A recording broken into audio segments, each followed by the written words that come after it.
But I only brought that up because just culturally, the difference is there.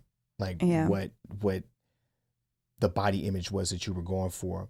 But these particular women in this article, because this article led to an interview that took place on some daytime television shows, a black woman, I can't remember what it was, but she had some pretty big women on the show with her. They were easily upper 200s, lower 300-pound, could have been more, I don't know, but they were heavy women. And these women were talking about how they suffer in the dating scene today because of the requirements that males put on them. I would like to know when bigger women have had it easy on the dating scene. Yeah. That's a real question I have. Yeah. If we're talking about how it's hard today, when has it been easy? Well, here's the thing, and this is where people get about the dating scene, is that, and I want to preface this by saying this is not the dating expert podcast anymore. It originally started off that way, but now we're more leaning into what long-term relationships should look like, only because that's where we are.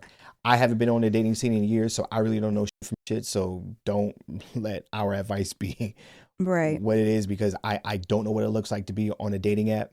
But if it's anything like what I'm accustomed to, or what I remember, or even just what I know about just people in general, right? You don't get to determine what the value is of yourself. That's for everybody else to determine.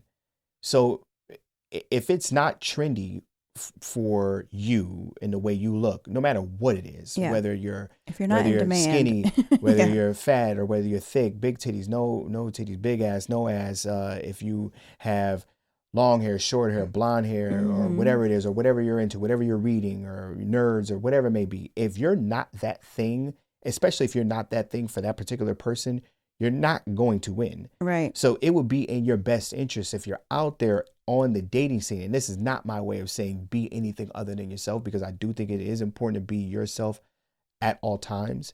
But if you want to, I guess you could say, quote unquote, win, right, in the dating world, or get what you're looking for, then there is going to be some sort of adaptation that needs to take place in order for you to overcome whatever obstacle it is.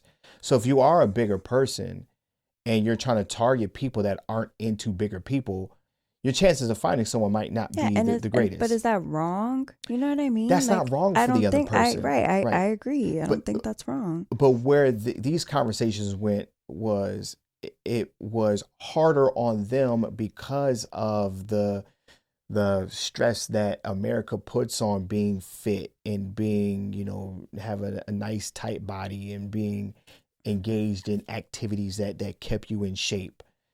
And they were saying that was making life harder for them because they were running out of options, because people are leaning more towards that as opposed to them. But I mean, but if that's what society calls for and that's what people want, I mean, that's right. What can you do? And I think it's, and I could be wrong, but I think it's less of a shame on you. It's not to shame you and point the fingers at you and say, you're doing something wrong, I don't want you. It's just to say, hey, I like this better, and this is what I want to go for, whether or not they deserve it or not. You see what I'm saying? Yes. Because those males that are going for that's women, an important point, I think. that might be more towards the fitness side or whatever it may be. A lot of those because they're men, shooting a shot there, they might not deserve that. Right. So they would have to do whatever they need to do in order for that type of woman to then want them back. Right. And that's how it works. It's an exchange of, I want you, you want me. Right. And there's no two ways about it. Right.